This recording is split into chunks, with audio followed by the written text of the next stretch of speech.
As the pandemic began to impact our area, medical facilities and hospitals were treating patients, and we were starting to see surges of customers who needed to be treated at these facilities. We wanted to make sure that we were in the best position possible to provide the most reliable and strongest service that we could. Our team members actually walked down hundreds of miles of overhead feeder supply, looking both visually and with a thermographic camera to identify any equipment that might be showing signs of being at risk or failing.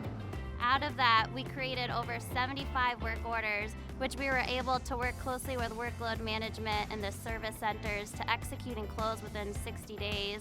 This initiative really displayed the adaptability as a strength of our team in a number of ways.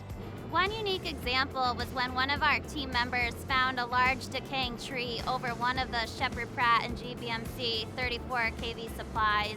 He identified that on Monday. By Wednesday, they were meeting on site figuring out how to remove it. And by Friday, we had a 75-foot crane out there actually removing the tree. The pandemic affected us in ways that we hadn't anticipated. We were coordinating work from home, and just general communication and coordination processes were different than we were typically operating under.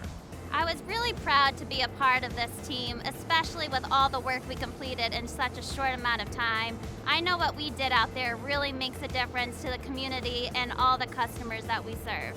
I'm just grateful that I was able to be part of this team that helped provide a foundation for hospitals and other medical workers to do what they do in this critical time.